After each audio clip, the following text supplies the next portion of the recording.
So thank you everybody for your presence here and for those online. Today we have our 10th Extractivism Talks.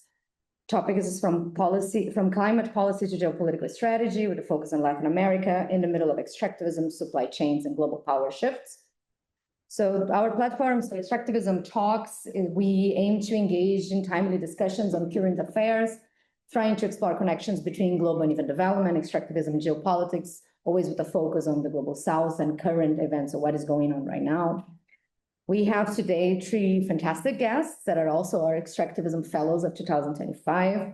And we are going to discuss how the intensification of geopolitical rivalries and the global power shifts are reshaping climate change agendas and supply chain governance, having this particular focus on Latin America today, a region that is not only dominated by the extractivism developmental model for a long, long time, but also rich in the so-called critical raw materials that are all those discussions of new supply chains. So we welcome today here on my side, Julien Germain. He's associate professor in international relations at the University of Sussex. His research examined geoeconomics and geopolitics of high tech and resource competition in a context of ongoing geopolitical changes. He focused on the European Union and German strategies, including their efforts to secure critical raw materials for digital and green transition. Holds a PhD in political science from York University of Toronto and co-leads research initiatives that leverage granular firm-level data to map power and dependence in the global production networks. Besides, we have Beatriz Calzado Oliveira, a researcher and lecturer in the Institute of Housing and Urban Development Studies in the Erasmus University of Rotterdam, and an affiliate researcher at the United Nations University of Maastricht Economic and Social Research Institute on Innovation and Technology. Very long title. Work centers on developmental economies, innovation, and sustainability, focused on critical raw materials, decarbonization, and industrial value chains. She has contributed to projects funded by the European Union and by the EIDB, so Inter-American Developmental Bank, on global value chains and sustainability transitions. And finally, we have Gabriel Rivas Castro. He's a postdoctoral fellow at Diego Portales University in Chile. He researches in the forms of mining rent appropriation in Latin America, focused on the role of foreign capital. He has a doctorate in social science from the University of Buenos Aires and a master's degree in economics from the University of Social Science, also from Argentina? No, it's from Chile. From Chile. Gabriel researches has centered on problems in South America economical development and the dynamics of the struggle in appropriating wealth and determining social life. So our talk interrogates, as I mentioned, geopolitical logic behind new climate industrial strategies and their effects on Latin American policy choices, opportunities, and traps, let's say like that. So I would like then for us to start our discussion. The idea is that we're going to have short introduction remarks on the topics that you think is key to be emphasized in this discussion. And then we're going to proceed to open the floor for questions. So with that, I start with you, Julian. You have the floor. Thank you very much, Lisa. Hi, everyone. It's a great pleasure to be here. Yeah, it's a nice day. I know many of you maybe want to be at a bar drinking a beer, so I appreciate that you've made the time to come and listen to us. Luisa very kindly asked me to give a little bit of a general overview of a process that some describe as geopoliticization with regards to climate and industrial policy, and the competing interests between great powers, but I will also emphasize on transnational cooperation specifically. So I thought to step back, I would think a little bit this morning about what a useful definition of geopoliticization would be. It's sometimes also in my discipline, international political economy, called the geoeconomic turn. And within security studies or international relations, it's also sometimes described as the weaponization of interdependence. Yeah. So geopoliticization can probably be fruitfully thought of as a process whereby the networks of capitalist globalization that have emerged over the last 30 to 40 years are increasingly being turned into weapons by great powers who are competing over high-tech industries and also critical supply chains, and of course also the critical raw materials that are necessary for these advanced technologies. And I think the first thing to maybe is worth emphasizing is that geopoliticization is a much broader trend that isn't limited to climate policy and industrial policy, right? Because it's not just focused on the resources and the technologies that are needed ostensibly to shift away from fossil fuels, right, or to decarbonize the global economy. There are other extremely resource-intensive technologies like artificial intelligence, for example, that are also geopolitically contested, right?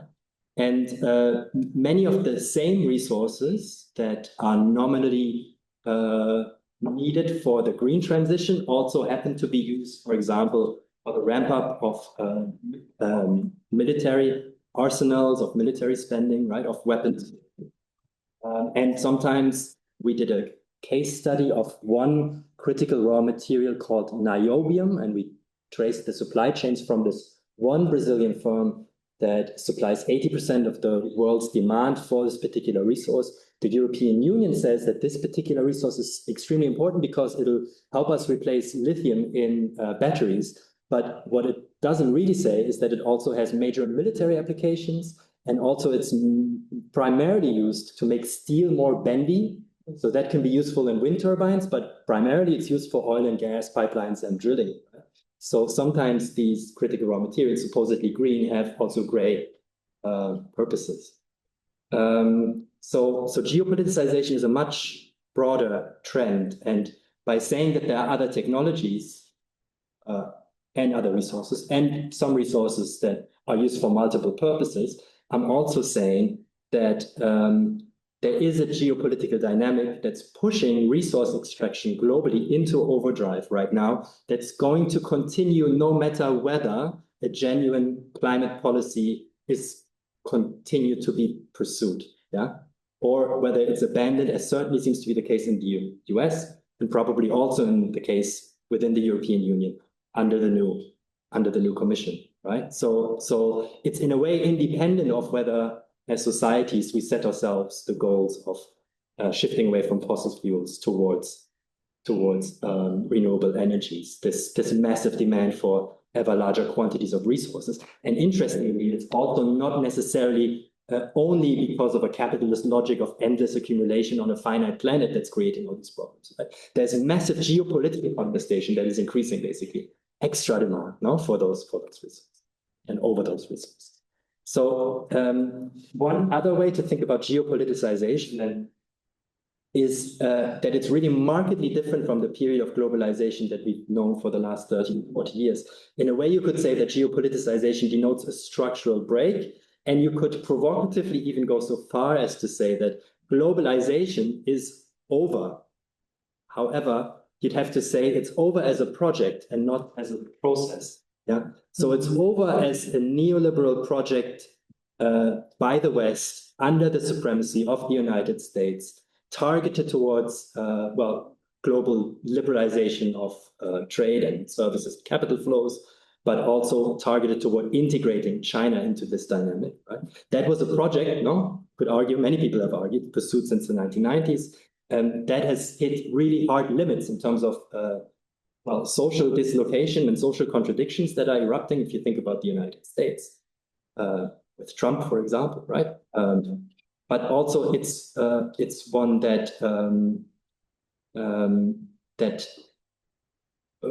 also, increasingly the attempts to integrate China have basically created a situation in which Western or US states that were quite confident about the ability to integrate and socialize China into the liberal world order are now recognizing that there's a major commercial opponent, and certainly with regards to the United States, are saying this no longer suits us, right? This integration of China as we imagined it didn't quite work out, so let's maybe change the rules and let's come up with a new game. No, so as a project, globalization as a neoliberal project, I would say it's hit really hard limits. It's being replaced by geopolitical competition, bloc formation, the strategic containment of China, and an enormous new arsenal of economic sanctions and subsidies that are being pursued by the United States and a number of other states in the name of national security. So that, I think, is really quite a new era, no? And we have to come to terms with that, I think, conceptually. But at the same time, I want to emphasize this, that globalization as a process of capitalist expansion is, of course, continuing.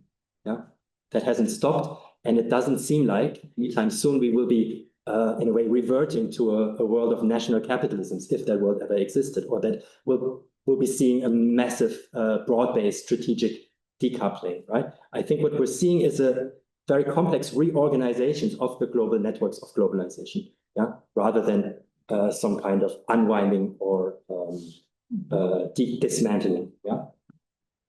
And so geopoliticization denotes a structural break. It also involves a cognitive break in the sense that states are increasingly concerned over the so-called nationality of critical resources, of future technologies, of leading companies in a way that, you know, nobody cared 10, 20 or 30 years ago, right?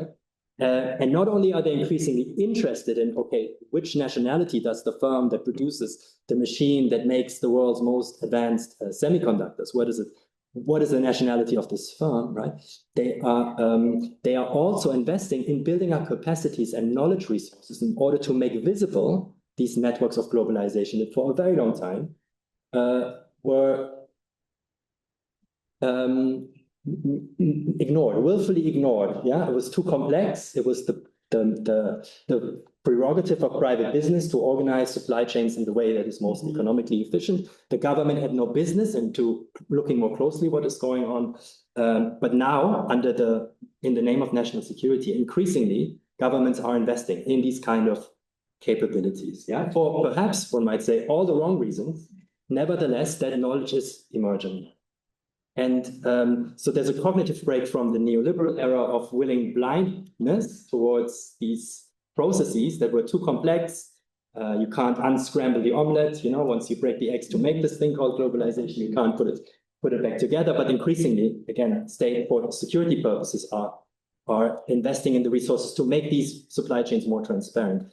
And in a way that is that there's also progressive potential. Yeah, if you think about NGOs that want to hold big companies accountable, no, for what happens in their supply chains, having these kind of resources at their disposal to look at, okay, which supplier is this firm actually buying from, can be extremely handy, no? So I think there is a purpose for, well, first of all, there's a demand for this type of intelligence, if you like, supply chain intelligence.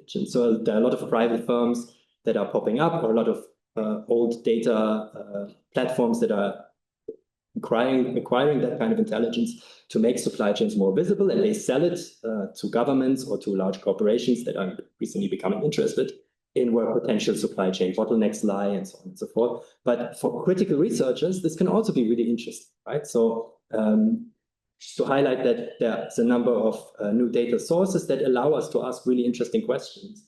You know, where companies' facilities are located, where its revenues come from, where its suppliers are located, how companies are connected to each other, who exactly does what in a global production chain, what path does a particular product take from raw material to finished goods. And also, of course, if we're thinking globalization is over, geopoliticization is on, you might want to think about, okay, what is the nature of global capitalism going to look like in the next 10 or 20 years? This data could also give you insights into to what extent corporations are shifting, you know, adapting, changing the networks of production in response to these geopolitical pressures. Yeah, so there's also long-term analysis that's enabled by it. How much time do I have? Have I been talking for 10 minutes already? Okay, I might just leave it at that, I think. Maybe just to say lastly that geopoliticization, lastly, then is not just a dynamic that runs between states. It also crucially involves transnational corporations, in particular, private business in general, because these were protagonists, no, of the earlier phase of capitalist globalization that created the networks that at the moment are being increasingly weaponized, or from the other point of view, are being de-risked, no, at the moment. So transnational corporations then are the protagonists that created this world in which there are certain vulnerabilities, but also potential points of leverage. And so they deserve close scrutiny, but also because as actors, political economic actors, they might have interests that align with or diverge from the interests of state X. Yeah. So yeah, so I think that's a little bit the kind of research agenda that I think is in tune with the kind of questions that we're discussing. And I have, if you're interested in this, I'll circulate a couple of slides in which we've tried on the basis of some of these commercial data sources to visualize some of these networks. Thank you very much for your attention. Appreciate it. Thank you. I made a lot of notes of things how we can advance the discussion further, but now I will pass the word straight to Beatriz. And yeah, please. Right. So 10 minutes? Yeah. Okay. I'll try to keep it short. Yeah, and thank you very much for coming. Really appreciate it. We already heard about, let's say, the political economy aspect. I will try to zoom in a little bit more into the economic development aspect and what it means for Latin America. So indeed, we see that Latin America is a key region in this whole process of weaponizing this particular way in which we've arranged production. And the reason is that Latin America has two of the most critical raw materials. One is copper, the other one is lithium. We know copper is used for a large variety of purposes, from buildings to cars to whatever you can think of. And lithium has a lot more specific applications. Of course, we know it's the stuff that it's on our mobile phones, on our laptops, but it's also required in large quantities in electrical vehicles. And of course, the more capacity we want to have for EVs, the more lithium we're going to need. I was reading this morning that overall, in terms of critical raw materials, which is a very fluid concept, depends on who creates the list, we need currently around 30 kilograms of those. But as a matter of fact, in an EV, you need a little bit more than 120 kilograms. So that's a lot more in terms of extraction. And what makes Latin America a little bit interesting is that it's deemed kind of like this neutral territory, or at least not some kind of region that is trying to be that these governments are trying to isolate in any way. So it's perceived like somehow is Western friendly. But that's the European perspective. From the developmental perspective, what we see is that, especially since the Second World War, with the emergence of the structuralist school of thought in Latin America, we try to deviate from these "we are commodity producers only" type of specialization. We don't want to be the guys that are selling just copper, just lithium, just rare earths to the West, and the West is doing all the sophisticated production, and we are left with nothing but these mines that are acting as enclaves that have very little connection to the rest of the economy and so on. So we see that persistence in the aim of these countries. We want to change that trajectory. However, what we've seen since the 90s is that actually these are more of, let's say, rhetorical ambitions and something that countries say, because what we see on the ground is that more and more countries are becoming more commodity dependent. That means that a large chunk of what they sell to the rest of the world are nothing but commodities. That puts them in a very vulnerable position because, of course, they are subject to volatility. They are subject to having to import all these technologies, all the capital goods from the rest of the world. And of course, there are environmental and community related issues at the local level. So what is different in this whole, let's say, energy transition and geopolitization of value chains? What is different now is that indeed, as Julian already explained, before we had these structure where Latin America was the periphery and the West was the core, the what we now call the global North or industrialist countries, and that was that. What we see now is different is that the emergence of Asia and in particular of China, that we have now these multipolar world, we have these different blocks being created, as it was already mentioned, and that gives a little bit more leverage to these developing countries, because now you don't have only one possibility of investors, you have many more possibilities, but at the same time, it also comes with a lot of risks and a lot of, let's say, potential bottlenecks. So as I already mentioned, there is this phenomenon, we call it path abundance, that we see countries, regions specializing in what they have been producing in the past, and that for them to start producing things that are different is extremely difficult. And what we see is that all these forces are actually moving these countries to becoming more and more dependent on these commodities. So how do you break free from this, right?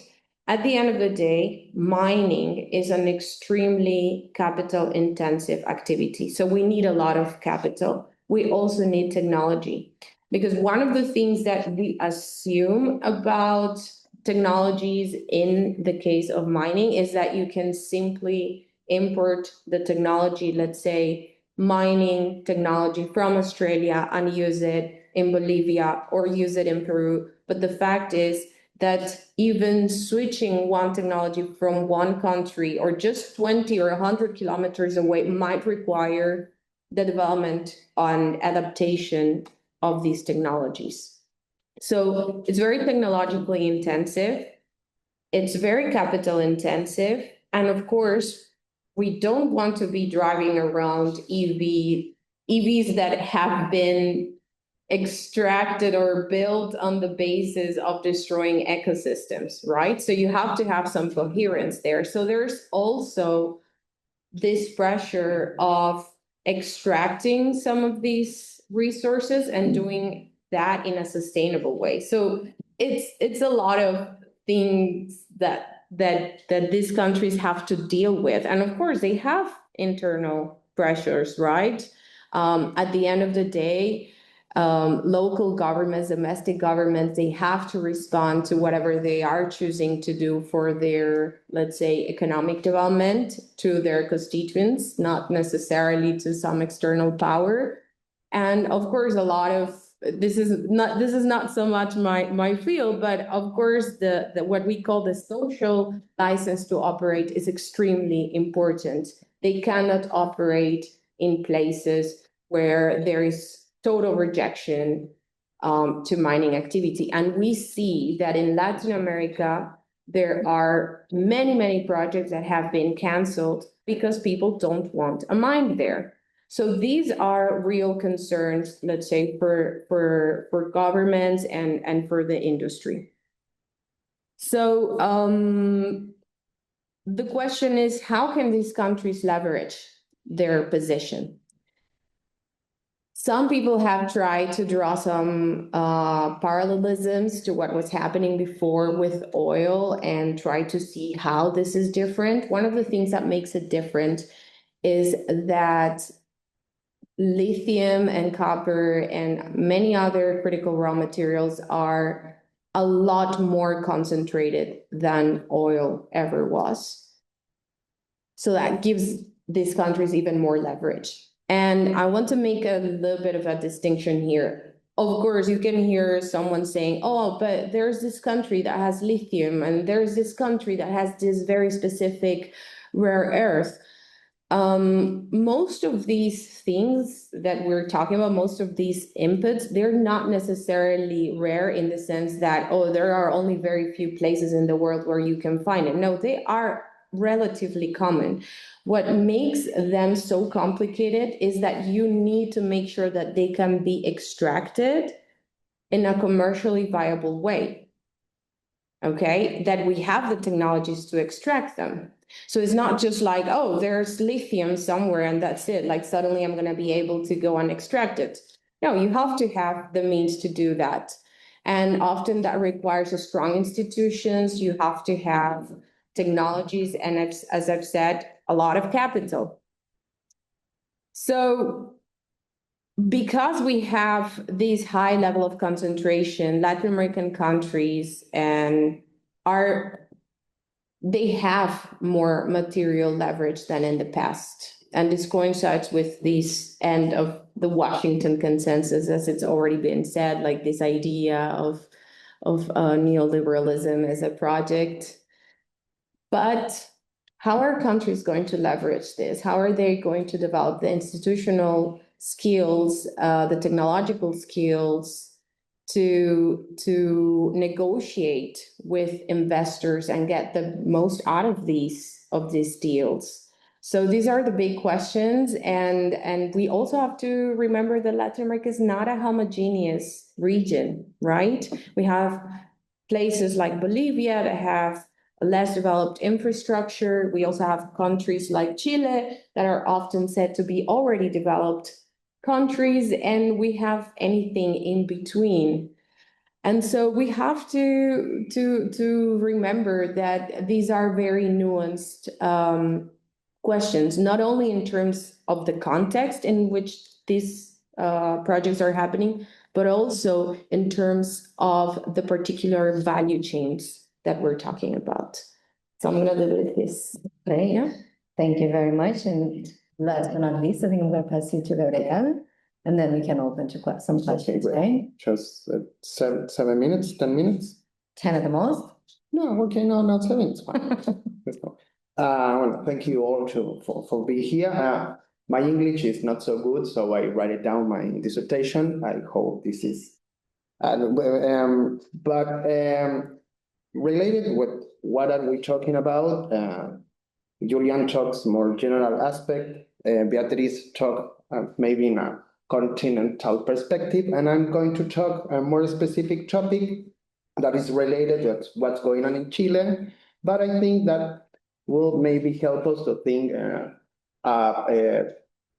which kind of political problems are related to raw material production and what's going on with the plus value, in my words, that's these kind of industries products, and what kind of political conflicts are related to that distribution. So here I go.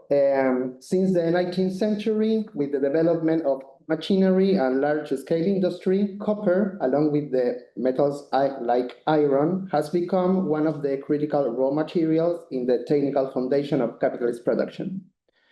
This has driven an ever-increasing demand for copper. Today, the rise of new industries such as renewable energies, electric vehicles, digital infrastructure, and even military technology has combined with traditional uses, further boosting demand and intensifying global competition for copper.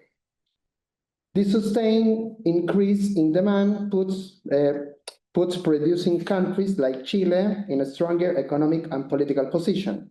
They can negotiate better terms with industrial nations competing for copper supplies, reopening a crucial political discussion. What should Chile do with surplus revenues generated by these higher copper prices? In Chile's case, because it exploits unique natural conditions not available elsewhere, the question becomes even more critical. Owners of a large portion of Andes mountain range, Chile possesses an exceptionally high concentration of copper, matched only by similar conditions in the United States. As a result, Chile obtains extraordinary earnings which, since they stem from these differential natural conditions, rather than purely from the labor applied, we call ground rent. this is really crucial thing. I hope this has been clear. But what exactly is ground rent? Simply put, it's a payment made to access resources that human labor cannot reproduce but still privately owned. Think of farmland, oil wheels, or for our purpose, copper mines. The owners of these resources receive this payment. We call them landlords. From this point of view, countries owning territories rich in raw materials are effectively landlords to the rest of the world. This specific social relationship, owning resources necessary for production but not created by human labor, shapes the global division of labor and influence domestic class dynamic and in distinctive ways. Chile is particularly notable here. Just to give you an idea, in 2022, Chile copper industry produced 24% of global copper. So, as the world's largest copper miner producer, Chile's identity as landlord coexists with its role as copper producer. Codelco, Chile's state-owned company, is the largest producer of mined copper globally and a key source of government revenue beyond regular taxes. But this revenue not only funds social rights and regular expenses of the state, but since 1958, under the so-called reserved copper law, they have also financed the army. A subject thus a military force represents de facto the ownership of the territory. In other words, it acts as the political representative of territorial ownership that is of the landlording character of the state. So the military is the landlord. Unlike other governments' expenditures, debated publicity, the military funding has historically been confidential. As the law mandates, Codelco has to allocate 10% of its copper sales and 10% of its foreign deposit into special accounts for each military branch. Although the law was repealed in 2019, the new regulation requires Codelco to continue allocating 10% of its sales revenue, but now directly to the treasury, not to the military, until 2028, gradually reducing thereafter until it reached 0% after 12 years. This burden remained significant for Codelco's economic performance. Between 2000 and 2024, Codelco's gross profit rate averaged around 39%. After regular taxes, this dropped to 22%, but with military deductions, it's plummeted to just 40%, sometimes as low as 5% on invested capital. Since its creation in 1976, Codelco has transferred an amount equivalent to the current GDP of small countries like Haiti or Paraguay to the military. Much of this money ended up benefiting major military industrial complex in countries such as the United States, the UK, France, Germany, the Netherlands, Spain, and Israel. From a production perspective, Chile faces an internal parasite draining resources with no productive purpose, limiting the state economic potential. For an economic transformation policy aiming to move beyond a resource exporting economy, along with all these negative consequences, the current military financing system is a significant internal obstacle. Although this barrier has a clear expiration date, it still represents an immediate limitation as Chile navigates this new cycle of global demand for raw materials. At the same time, the economic base empowers the armed force politically becoming an obstacle to other social actors, especially the working class. Historically, the military has repeated allying itself with foreign capital interests against its own people to control natural resources. The ongoing global competition for natural resources once again brings us to a crucial question about international political alliance. It's up to the working classes in resource-consuming countries like those in Europe to decide their priority. Will they ally with the most reactionary elements in Chilean society, the landlords, or with the only social force capable of genuinely transforming South America's economic trajectory, the broad and diverse working class? Thank you. Great, thank you. On time. Perfectly timed. So thank you so much for your initial contributions. I made a massive amount of notes here, but I was thinking, before I open the floor for questions, I have, and it's a broad question. Each of you choose which one of you will answer. First, I'm thinking more this perspective from the global to the local.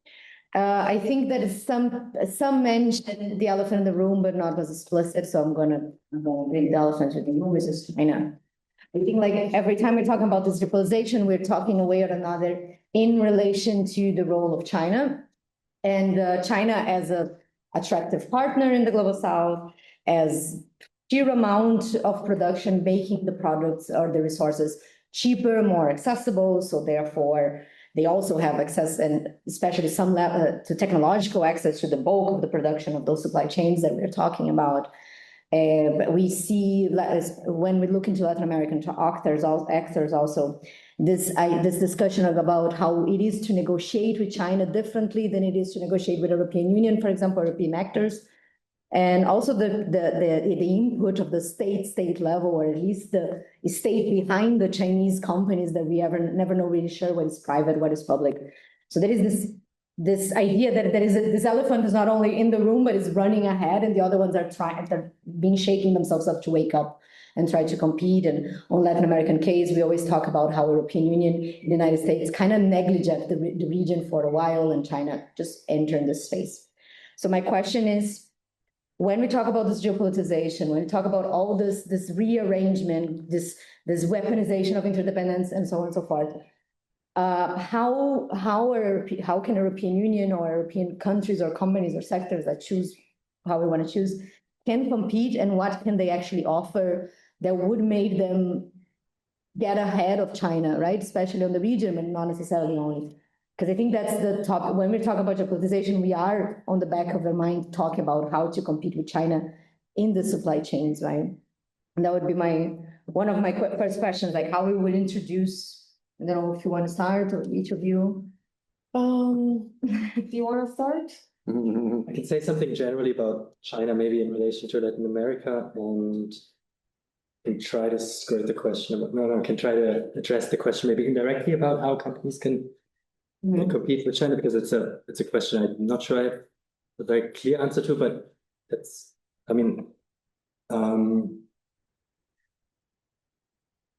China is in a way indispensable, no? And when you talk to European or German industry representatives, they will say that this is the indispensable market that one cannot do without. You know? And China is also interesting, no? In terms of climate policy in that question, because on the one hand, it's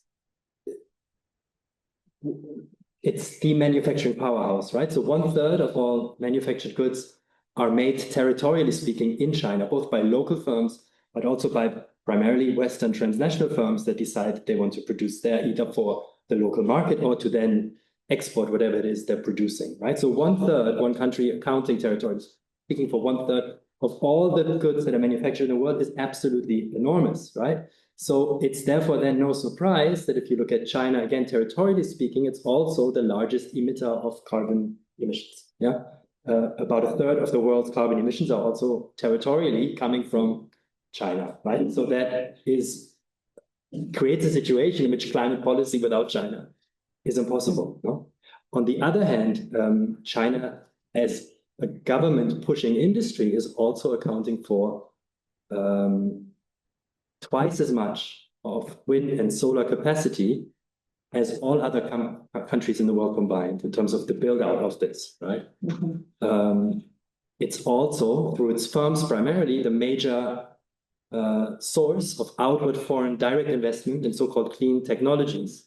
So since 2023, $100 billion have been committed primarily by either renewable energy firms that are building solar or building wind farms or other renewable sources like water dams and electric vehicle firms, right? So that creates, in a way, a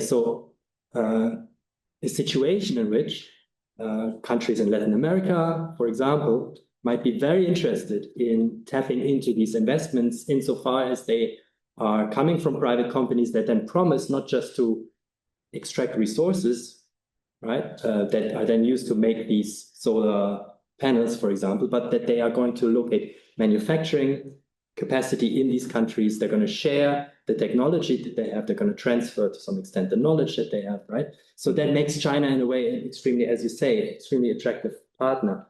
This geopoliticization of climate policy or industrial policy that you were framing this discussion about also creates a situation in which this is extremely dangerous, right? Accepting a foreign direct investment, if you might be skeptical, about the spillover effects of all of this, how many jobs are really going to be generated. But those are, in a way, old debates, not that they have been settled. But the new debate is, by inviting Chinese foreign direct investment, our Western partners, and especially the United States, going to react, right, with ever more stringent controls with regards to market access. If there's a Chinese battery in an electric vehicle, even if that electric vehicle is manufactured in Brazil, that might not be allowed into the United States, for example, anymore. There might be all sorts of diplomatic implications, for engaging with China from the point of view of Latin America. Mm-hmm. So for Latin American policymakers and other resource-rich countries of the global South, of course, it'd be extremely interested in understanding the potential risks that are associated. For example, also by having Chinese suppliers within their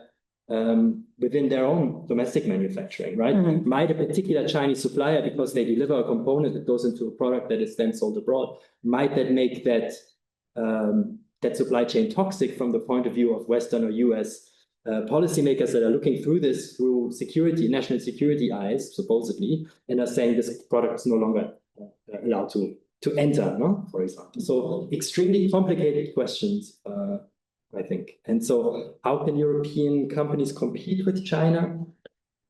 I think, depends on the industry, right? Mm-hmm. If you're thinking about electric vehicles, I don't think there's any way of competing around China. No, mm-hmm. It's primarily probably through strategic partnerships.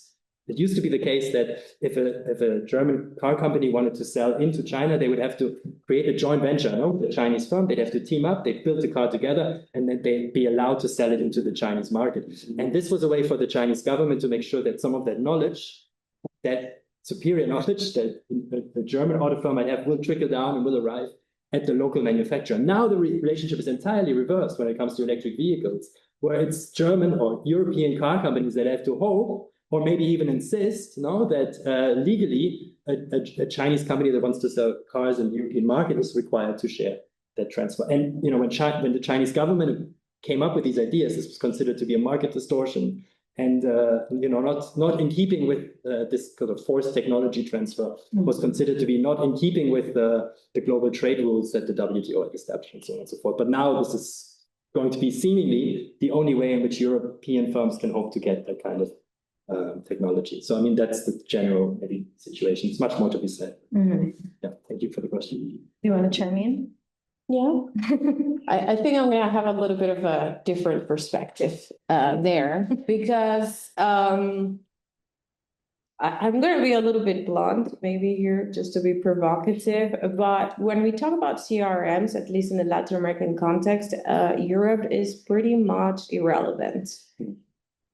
They don't have any real investments in the region besides a few spots here and there. I'm talking about the French Aramet perhaps as the most prominent example. We also see some German efforts currently in Brazil, for instance, in the case of lithium and in some other materials. And of course, I think I fully agree with the fact that we have to be realistic, and especially now that the West is not just Europe and the US, but we see some competition also between Europe and the US. I think the fact that there was this discussion of the trade barrier or tariffs for the steel industry that kind of materialized this change in the game. And so I think in this sense, we have to be a little bit more realistic that, Europe cannot simply follow its Critical Raw Materials Act and somehow become autonomous and have its value chain developed in 5 years when the actual time that it takes on average to build a mine from scratch is about 12 years, right? And at the same time, de-risking its corporate strategies from the influence of China. I mean, I think some things gotta give in that strategy.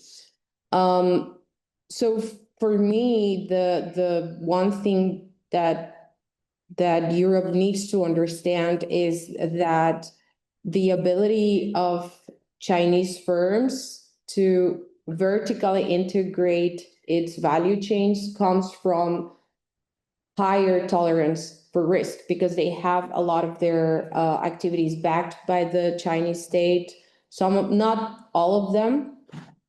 And to be a little bit more of a risk taker there, I think it kind of needs to be strategic in the partnerships that it creates, not completely marginalizing China, because I don't think that's a realistic goal, at least not in the short term.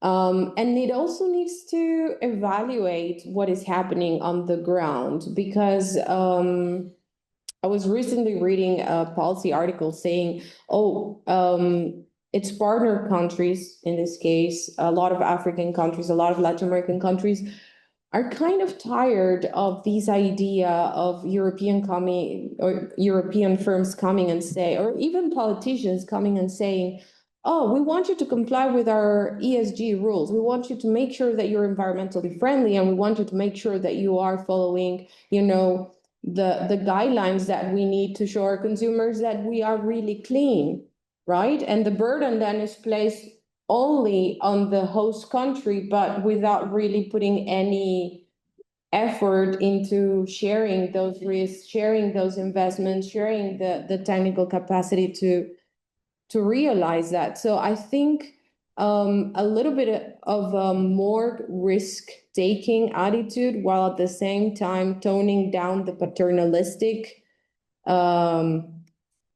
connotations of its approach with some of these countries would be very appreciated. And I think there was a recent poll in Latin America that indicated that nowadays China is perceived as a more developmental friendly partner than the traditional West actors. And that says a lot about where the European Union needs to be moving towards. It needs to reassess its position, and it needs to be a lot more humble and realistic. And what we're seeing is that if they don't do that, they're going to be completely, like, they're already a marginal actor, but if they keep doing things as they are, they're going to be left out completely of the game. So, yeah. I don't know if you want to. Much more green perspective of it. Exactly. The green. Say something Exactly. about the relation with Europe. No, if you want to. If not, I have questions on the chat. I can start with them also. Okay. Yeah, maybe we Because that's one maybe more interesting for you, and also it's for Beatriz. I'm going to try to shorten up the question, but is raising the issue of the leveraging and the current context in the critical raw materials positions for the country. So how can the countries leverage?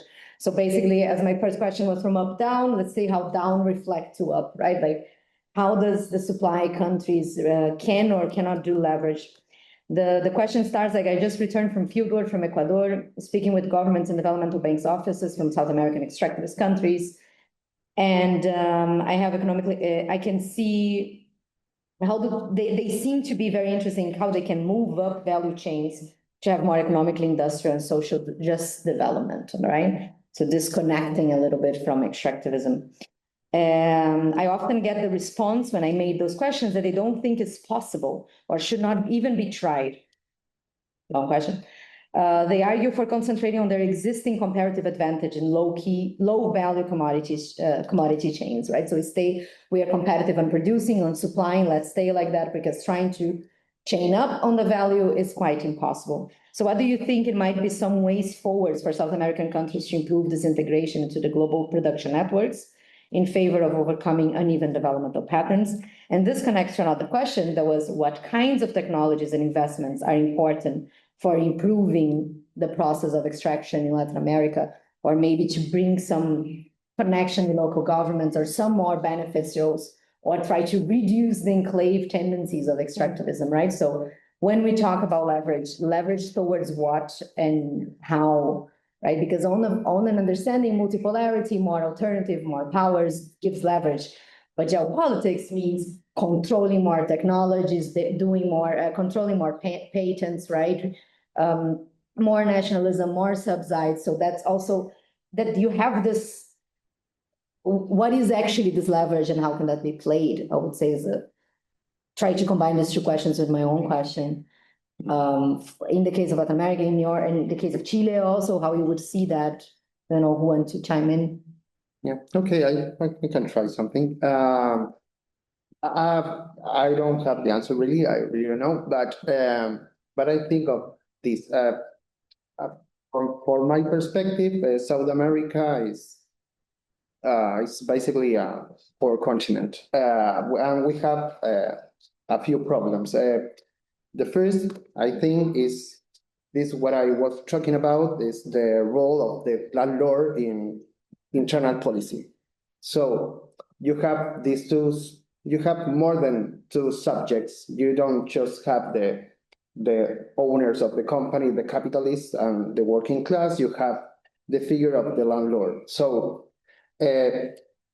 what always happens is it's that you have these low productivity industries related with the state that live from subsidies and they never can export and they have a really low productivity. If you compare productivity with United States, I don't know, Chile has the 13% of United States productivity. So, but if you compare the copper industry, the productivity is the same that in United States manufacturing. So that's the industry that can compete in the foreign market. So I think that's the point that when you start to change something, but you have this problem. You have landlords and you have an industry that feeds from this land rent. So I think that's the first problem. So then you have these small inner markets. So I think maybe you have these two, maybe, I don't know, we can imagine. But if you want to develop something else different to this kind of industry and this kind of production, you have to overcome the land property. I think that's actual political problem in South America, maybe the most important problem.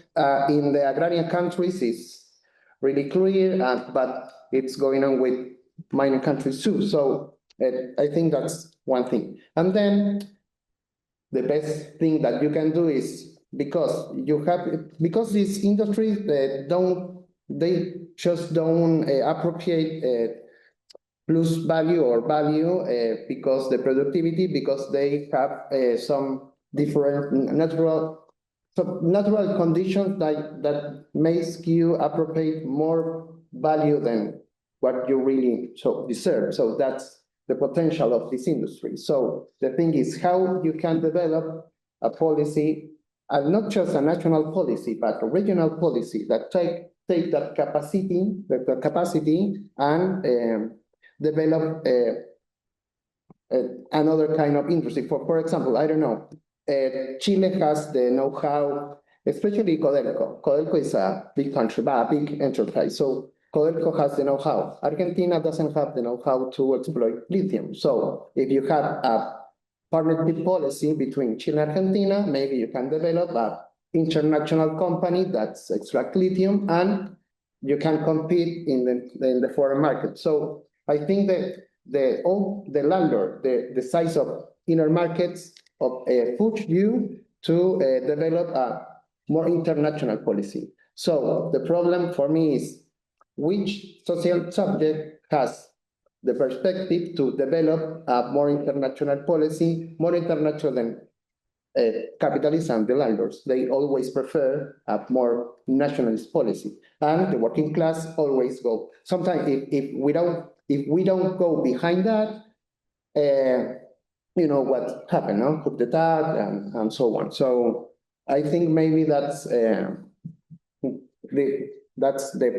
political perspective that maybe we need to develop to do something different than what we have already. So sorry for the English. Okay, great. Okay.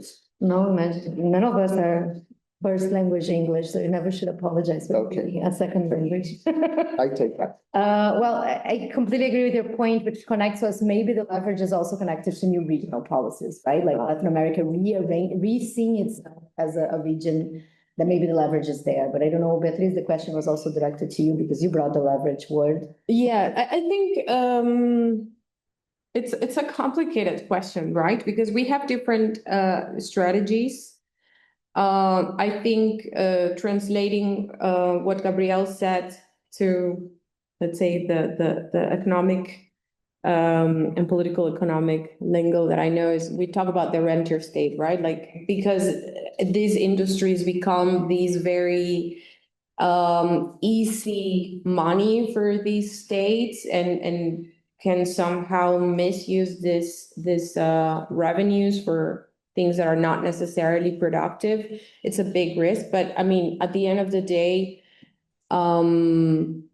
it's not like you are completely left with no option but to follow your comparative advantage. That's a static perspective that comes from, you know, economic ideas that, to be honest, are quite dated. And if actually China had followed that, they would still be only exporting rice. So that is just not how things work. I don't want to say, oh, suddenly you should take the revenue that you're getting from copper and develop a Silicon Valley, which is to some extent what a little bit of what Chile is doing. But for instance, in the case of Chile, we do see some efforts moving forward. And I want to emphasize here a little bit of the heterogeneous nature of commodities. When we talk about lithium, we're talking more of a chemical product. The lithium that we have in our batteries, in our cars, they have different grades of purity. The stuff that you use in porcelain and other, let's say, basic industrial applications, yes, they could be considered low added value. But to get to the point that you can sell something to a Tesla, to a GM, to a Mercedes-Benz, you have to go through a very strict control of production, and that resembles more the chemical industry, not necessarily the typical extractive industry. So in that sense, even selling the first, let's say, line of processing, which is lithium carbonate, already requires development of skills. We're seeing actually countries like Chile not only being very, very capable of doing this, but they're also going to the next step of processing, which is lithium hydroxide. And now they have plans to team up with BYD to have cathodes, which are components of the lithium batteries. And that is not an easy feat. We don't have any European companies able to produce that. So that's the extent, that the magnitude of this challenge. So there are ways of doing that. And of course, we see also places like Argentina leapfrogging and now teaming up with Koreans. They're also producing these process forms of hydroxide, of lithium hydroxide. So it's not that they are necessarily stuck there. You have to have investment and you have to have a vision. That is, I think, where countries need to be very careful, because you need to make sure that there are mechanisms to have technology transferred, all these things that Julian already talked about to some extent. But I think in this sense, having a coherent industrial policy becomes necessary. You cannot also say, oh, we're going to build cars when you don't even have the mining industry up and running. And we have a few examples of that happening in many parts of the world.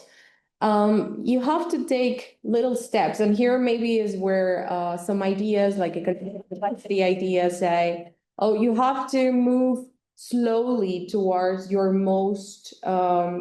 towards your closest industries. So don't try to go to the other, if you're a monkey in a tree, don't stay in that tree necessarily. You can move towards other trees, but don't try to aim to go to the tree that is on the other side of the forest. You can go to the ones that are somehow closer.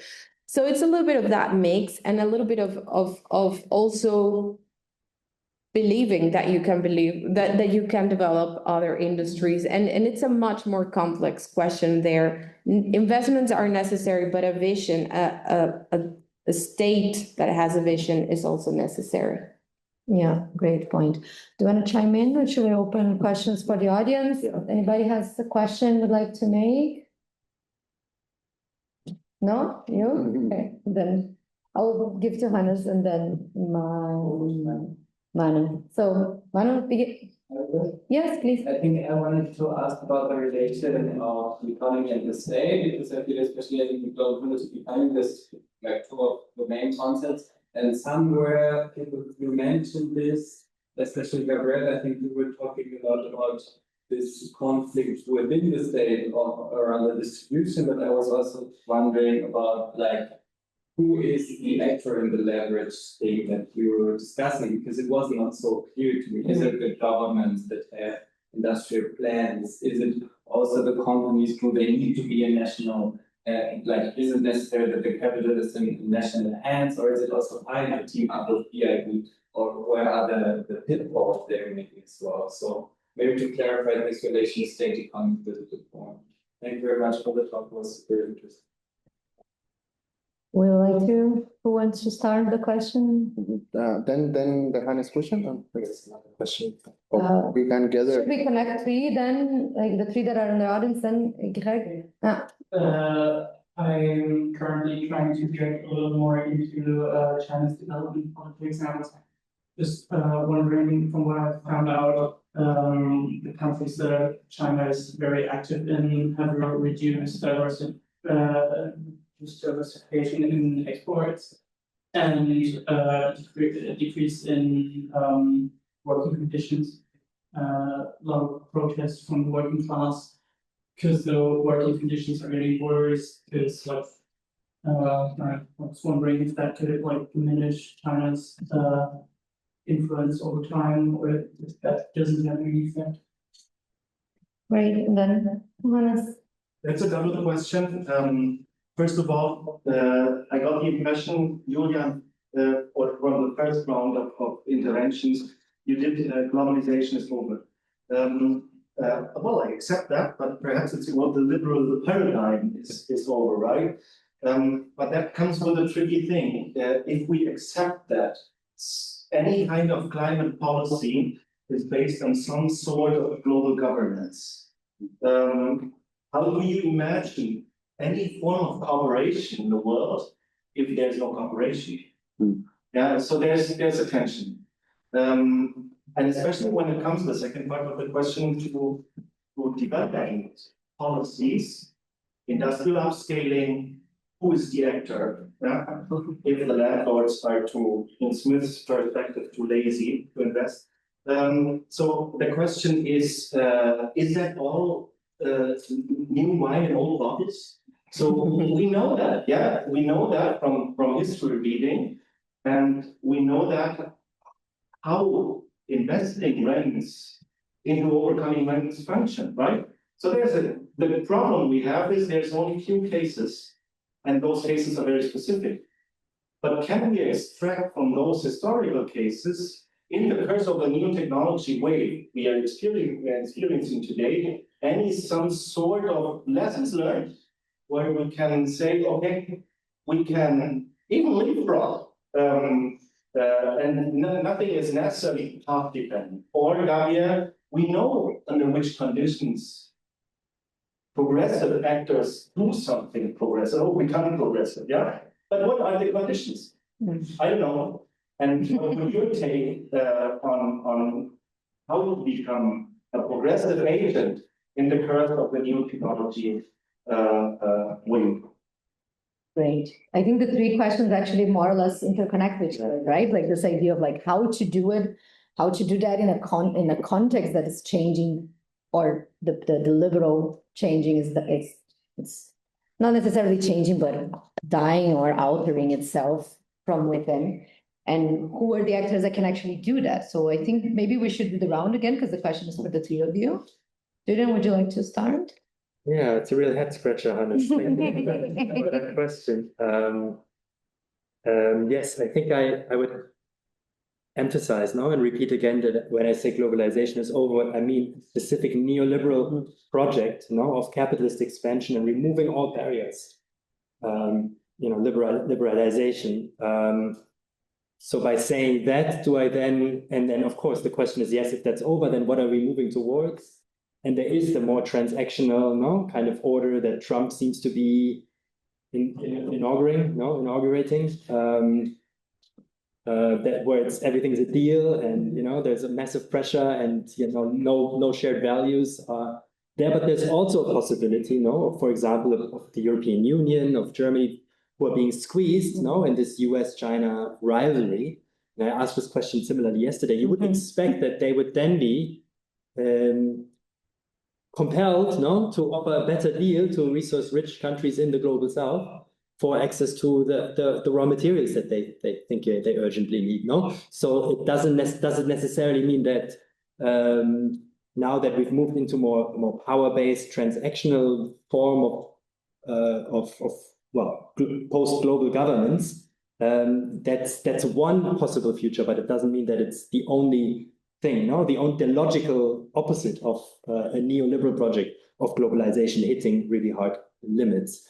There's other forms of international order that existed historically, other visions of internationalization, of international order, of world making emerging in the 1970s from the global south, right? That had very different global governance structures that were imagined to the ones we currently have, and that were not necessarily so obviously. They were counter models to what came to be neoliberal globalization. So I think there's much more plurality, to keep it vague, many more kind of pathways towards international cooperation.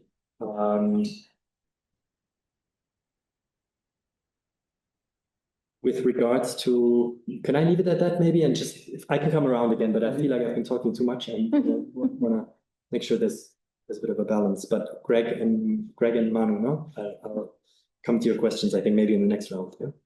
Okay. Leslie, do you want to jump in? Yes, I think I will partially answer your question on this because I've had the answer. I think, I would be an extremely popular person among the states, but I don't have the answers. Perhaps I do have some guidelines there, and maybe it connects to your question about who should be the agent that gives this direction to this transformative processes in the productive sphere and perhaps beyond. So we see the state becoming a little bit more of an active agent, because under the neoliberal paradigm in this project, which I fully agree as official project is over. One of the reasons is because, for instance, here in Europe, nobody was benefiting from not having the state intervene when, competition from China was intervening. So they said, okay, let's also do the same. So, but perhaps here it's a little bit more nuanced, right? Because in the case of China, we don't see only the state taking all the directions. What it does is that it acts as a long-term perspective buffer for de-risking a lot of immediate investments and kind of making some decisions a little bit more attractive to the private sector. And I think in that sense, we have to be a little bit careful in the control that we give to the state. I think it requires a little bit of a more amalgamated nature where we also see where the market is going, where the necessities of technological developments are, and that we have this dialogue between state and firms. And when I talk about firms, it's also very complex because we have international firms and we also have domestic firms. So I think, we have to look at each specific case and see what is happening, because at the end of the day, there are basically, or the way I would say, based on Hirschman linkages, we have two main instruments here. We have fiscal linkages. On the one hand, we need the states to properly tax, properly collect royalties from these industries. And on the other hand, we also need some industrial direction, right? Not necessarily in the sense of, oh, we want to produce everything here and we're not going to engage in international markets, but some direction there. And the extent to which these different instruments can be applied, I think, require consultation from both sides. But at the end of the day, it is the state that leads, in my opinion. I don't think we've seen any transformative process happening. If we look at the East Asian cases, the late industrializers, they never did it purely on the basis of global markets and liberalization and what the companies wanted. So I think there are some clear lessons there. And of course, we have some new technological paradigms coming up that do squeeze in some of the options that maybe we had before. So we have a rapid servicification of the economy, this takeover from services, which reduce a lot of the possibilities for let's say developing manufacturing in many aspects, which was for long considered the engine of growth. So I mean, I would say I would stop here, but definitely we need to do this thing of how was it, old wine in new bottles, but with a bit of a twist, because we are now still looking at export markets. We are looking at more and more of these hybrid private and state ventures. And I think in general, it requires that we reassess a lot of these dichotomical thinking that we've had for many decades. I'll stop here. Okay, great. I don't have the answer, but I can say this.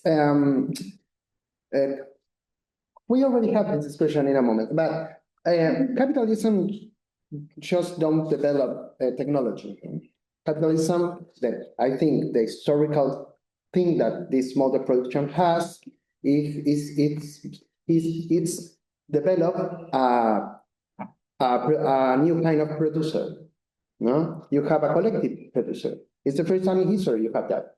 So you have, I don't know, you have peasant communities and so on with a high division of labor, but capitalist society is the first society that developed a kind of producer that is indifference between each other. So we already have seen the power of that collective producer. We have already seen Russia, we have seen China, we have seen in a few countries that when working class has the power, can develop very highly, in very high level, a lot of countries. So in that point, I think this is related with another thing, that is the state. So at that point, in some point, the working class as collective producer can be a collective owner of the land, the means of production, and organized production. So for me, it's not just a problem of which policy for what is, which producer has the historical potentiality to reorganize production. And in that point, if the state has this capability to be the collective producer, the only class that has the potential to develop that aspect of the state to the end, I think is working class. So that's my opinion. And why this is so important? Because I think at some point capitalism already do that. Capitalism already put the working class to organize production. Capitalists don't participate in production. Capitalists don't know how to organize production. They know nothing. They just are they just represent private property, but they don't work. They don't work. They don't know how to work. They know how to calculate, how to exploit other people, but it's not work. That's a fake work. So who can organize work? We can do that, not them. So that I think this is, in these days, I know that these ideas are not the most popular because we have all these situation with the Soviet Union and what's going on China. But if you see China, the biggest enterprise that are dominating the world market, they are not private enterprises, they are state enterprises. So I think maybe it's not the best. And this is important. It's not the same wine in different bottle. And why? Because the problem with that metaphor is you are separating the content with the form. And you can do that. You can do that because if you have another producer organizing things differently, the content is not the same. So you can say that China is exactly the same like, I don't know, any country of Europe. No, it's not. So at that point, I'm gonna repeat this, but if you see the collective power of this producer, you see agrarian reforms, reorganizing of production, development of new kind of industry. So I think that's a highly potential in the working class to do something different. For me, the problem is not just what policies, which is the subject that have historical potentiality. So my problem already is how can we go, it's not go back, but put on the table the necessity of an independent political perspective, a class perspective. And we already don't have that. We have the left is denying that. The only thing that left are doing is to take the right-wing agenda and do it softer. But we are not thinking already in a class alternative. My problem is we have to develop that kind of strategy. That's Well, going back to what you say and the two questions when it comes to not only the progressive of actors, but where are the actors that could push for those transformations outside? Let's go back to the terms of our project in general. How will you exit extractivism towards other productive sectors of society and therefore create those linkages that you were mentioning, and this way actually creating better jobs, better conditions, and what we understand in the broader understanding of development. So escaping the extractivism development model, going to other ones. And this question about the actors, the coalitions, and what I got from your point is that you do see the state as a pusher for igniting those coalitions with the worker class, right? And that demand land reform and so on and so forth. While Beatrice's point also just think is connect a lot with the idea that it needs to have a long-term vision, and that demands, and that's a huge problem in Latin America, our democratical system makes that every time we have a new government, this new government abolishes the previous vision and adopts a new vision. So you have this pendulum of which more inclusive, less inclusive, but it's always, I will administrate extractivism better, but I will continue on the extractivism path, right? I think that's the challenge, is how to actually put a vision that does want to challenge extractivism, and how to do the coalitions that consolidate this vision into the democratical process, right? It maintains itself.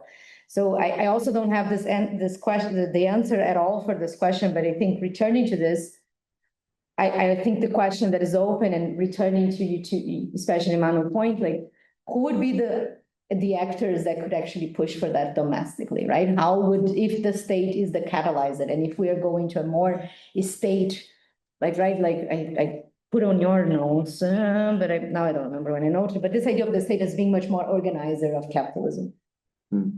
With whom the state had to ally to domestically, and then which form actors of those geopolitics have the better offer, right? Because then you said, like, when we talk about negotiation, who is better to negotiate the paternalistic way, but also the ones that want the raw materials as raw as possible. Maybe that's where the offer is in. So I don't know if you want to return to those questions that you have noted here that I see here. Yeah, Greg's question maybe first. So I thought it was really interesting what you said about social pressure from below, no? That could potentially challenge the Chinese growth model, which is based on the suppression of domestic demand, which then leads to the export of excess capacity to other countries and imbalances in trade, but also, of course, social dislocation in countries that might be flooded with Chinese products that they cannot possibly compete, cannot really compete with, right? And I mean, I wouldn't underestimate this, right? I mean, time and again in history, it's been shown that if people organize to really demand redistribution, state and corporate elites at some point do need to listen. I would also say, though, that Western observers are very much inclined to look at the Chinese regime that, because it's authoritarian, therefore is not allowed, and also because it has a kind of weird state capitalism, is not allowed to be stable, right? So they are constantly sort of searching for the existential crisis that's finally going to reveal that this thing was never supposed to be working. So I think both is true, right? I think social pressure from below, but then also external observers that are, I think, exaggerating a little bit the fragility of an authoritarian state capitalism model. And then Manu's question, yeah, I mean, super, super interesting, right? Conceptually, that's what we would need to reckon with, no? I was brought up, or I was educated in critical state theory with a Marxist bent, so you'd think of state managers that are, because capital is divided, it's heterogeneous with opposing interests, with state managers are therefore, according to Polantzas, in the game of trying to extract some kind of general capitalist will from this cacophony of competing interests, right? And also, of course, looking at the interest of organized labor, trying to find some kind of social constituency for policies that do not immediately accord with what powerful business interests have in mind, right? So if you think about China again, it's interesting. I've said before, that if you look at geopoliticization, you shouldn't just look at a relationship between states. You always have to take capital, especially in the form of large, very powerful business interests that are usually transnationally organized. Also take those into consideration. So if you look at China, you can see how this idea of projecting political influence globally is very much aligned with an expansive strategy of its major firms, major corporations that also want to, sell into the world market because they have it technologically the upper edge. They want markets to be open so they can sell, right? So in that way, you have close alignment between state and corporate elite objectives. When you look at the United States, especially since the first Trump administration, accelerating under Biden and now escalating under Trump, if you like, there's a real conflict of interest between state elites that are going to great lengths to destroy the system of capitalist globalization of open markets, free flow of capital and goods, in order to contain what they see as the geopolitical opponent of the 21st century, which is China, in ways that is fundamentally does not align with the interests of dominant capital in the United States and in other Western countries, right? So I think that's quite a significant maybe difference to bear in mind. Yeah, thanks. Any other comments? Should we make a second round of questions? Anybody has more questions? No, I have from the chat here that maybe it's interesting when it comes to, so it goes back to maybe some other comments about local communities, right? Like, is there effective strategies for building resilience in local communities that are dependent on the extractivist industries? So as the global energy landscape changes, I think like we always think about, well, Latin America, there is so many protests contesting extractivism, but sometimes they're not contesting extractivism in the sense that they are completely against the extraction of nature. But when it comes to land use, appropriation, how the rent is redistributed, so more the contestation is not necessarily against the system per se, because exactly there is a whole local structure that depends on those extractivist activities. So the question, I think, is more on this idea of building resilience, local communities. I don't know if the question is not open to any of you specifically, so if you want to jump in. Well, I would say this is really not my area of expertise, so I'm just going to be sharing my own experience, maybe from having grown up in a bit of a mining area in Mexico and my own experience in the field. I think a lot of the tensions that arise between the mining companies and the local communities stem from the mining activity itself, because it's very aggressive on the environment and so on. And these are issues that I think can be solved if there is let's say, a state that really makes sure that certain technologies are used instead of, just whatever the company wants to use to make it more profitable. So I think, that's at the end of the day, some local oversight that is actually making sure these things are respected. It's essential. For instance, I know in the case of lithium that it is not a very particularly aggressive type of extraction because it's mostly water and evaporation. And the big issue there is water, and it's not even water, but brine, that it cannot be directly consumed. However, if brine is, let's say, overly extracted, then we see water levels used by agricultural communities being affected. There are some issues there because this relation is not super well established. But one thing that that I think the state and the local governments have done in the Atacama region where this is happening is they realized that if people were very upset, they drew a lot of attention, and that also the companies were not interested in having, let's say, a lot of social opposition to their commercial activities. So they they make sure that these companies respect, not just out of love for the environment, but purely from a profit-driven rationale. So I think we have to understand that this tension between the between the private activities and the state activities, at the end of the day, have to be somehow aligned.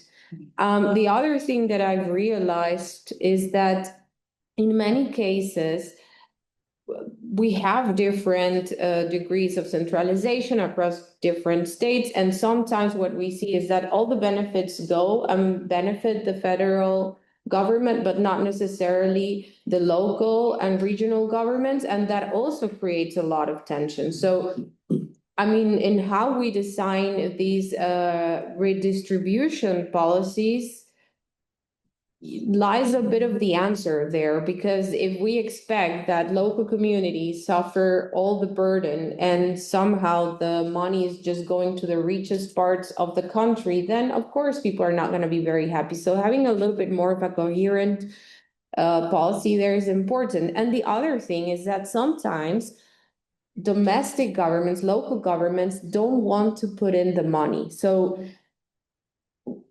they expect a lot of the services to be provided, services that should be public services, to be provided by these mining companies. I heard of a story in the northern region in Argentina that before an exploration company was installed in that particular region, that the local government was offering free Wi-Fi. After this company got installed there, they said, well, this is no longer our problem. You want internet, go ask the company that is operating here. They're getting all the money. And at the end of the day, the ones who are losing out are the communities, because there is not this idea that we somehow have to share the burdens and the benefits. And that, I think, is again something that is not going to be coming from the European Union, from China, or from Canadian or Australian investors. It's something that has to be sorted out domestically. Mm-hmm. Well, I think you already more or less returned to my notes here to wrap it up. I will.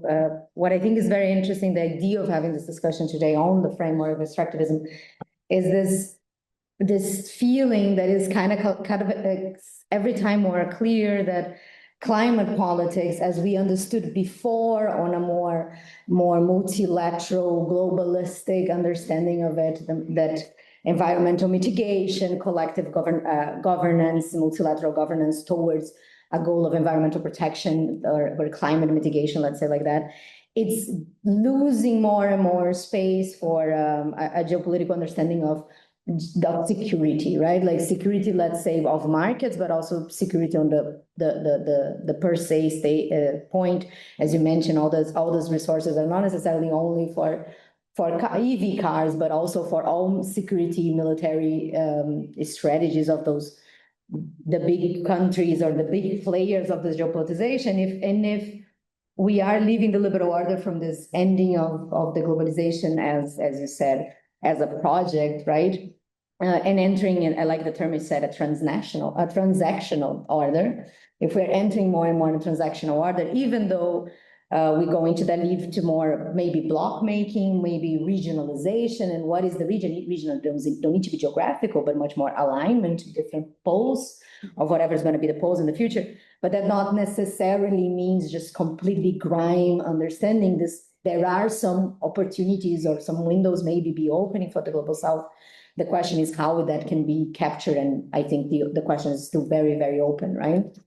And the Latin American case is a very interesting, not, as you said, Latin America is not a unified thing, but all the cases inside Latin America are interesting cases for us to explore. What are those windows of opportunity, or where are the biggest developmental traps, let's call it like that, with this process? And completely open question, and that's why our project, we are always inviting you guys and having fellows from very different areas and locations to have this discussion here and advance further these open questions. With that being said, I think if you don't want to add anything else, would you want to add something? I think Hannes is going to send me in a spiral of the question about under which conditions. I think that that's a crucial question. So thank you very much for that question. Thank you very much for everyone's questions. But I think particularly that one is the condition question is the question, right? Like how you can find actually changes, and who is going to do that and take advantage of that to maybe try to find some progressivity within these green times that we're seeing right now. But if there's no other closing remarks, I would like to thank you so much for your participation. And we are very, very happy to welcome you all in Kassel. And thank you so much for the audience, online audience also. And yeah.